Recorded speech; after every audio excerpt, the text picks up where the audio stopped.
श्री स्वामी समर्थ मैत्रिणी, कशा आहात? आशा करते खुश असाल, सुखी असाल आणि संपन्न असाल आणि स्वामींच्या सेवेत रममाण असाल. उद्या आहे रामनवमी, 17/4/2024. प्रभू श्रीरामांचा जन्म. उद्या 12:39ला आपल्याला रामनवमी साजरी करायची आहे, म्हणजे रामांचा जन्मकाळ साजरा करायचा आहे. तर उद्या आपल्याला रामनवमी दिवशी आपल्याला काय काय सेवा करायची आहे ते मी आज तुम्हाला सांगणार आहे. तर उद्या रामनवमी दिवशी आपण सकाळी लवकर उठून रामांचा अभिषेक करायचा आहे. श्रीरामांचा फोटो नसेल, मूर्ती नसेल तर बाळकृष्णाची मूर्ती घ्यायची आहे, ती पण रामांचाच अवतार आहे. तेही नसेल तर आपल्या स्वामींची मूर्ती घ्यायची आहे, स्वामींच्यावर अभिषेक करायचा आहे.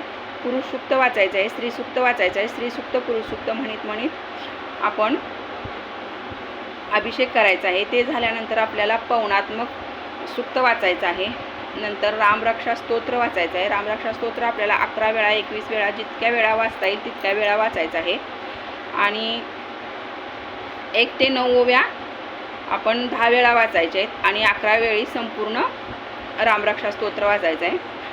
1 ते 9 पर्यंत रामरक्षा आहे आणि तिथून पुढं त्याची फलश्रुती आहे. त्या फलश्रुतीमध्ये आपल्या प्रत्येक अवयवाच्या संरक्षणासाठी 1 ओवी आहे. आपले नाक चांगलं असू दे, दात चांगलं राहू दे, डोळे चांगले राहू दे, कान चांगले राहू दे, हात पाय गुडघे, आपल्या जे जे अवयव आहेत त्या अवयवावर 1 ओवी आहे. माझे संपूर्ण शरीर चांगले राहावे याकरता ही रामरक्षा आपण पठण करत असतो.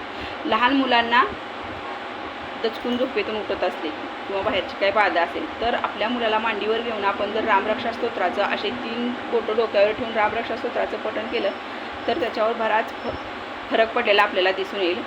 उद्या आपण आता रामरक्षा स्तोत्र म्हणत असताना आपली मुलं जर लहान असतील तर मांडीवर घेऊन त्यांच्या डोक्यावर हात ठेवून रामरक्षा स्तोत्राचं पठण करायचं आहे. मोठी मुलं असतील तर जवळ बसून रामरक्षा स्तोत्राचं प्रत्येकाने पठण करायचं आहे.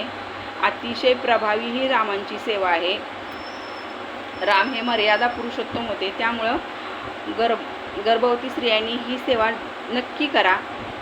त्यांनी आपल्या पोटावर हात ठेवून रामरक्षा स्तोत्राचे पठण केले तर आपलं होणारं बालक अतिशय प्रभावी होते.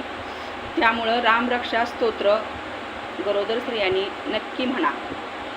तुम्ही हा उपाय करून बघा आणि आपल्याला कसं वाटतंय ते मला नक्की सांगा. श्री स्वामी समर्थ. जय जय स्वामी समर्थ.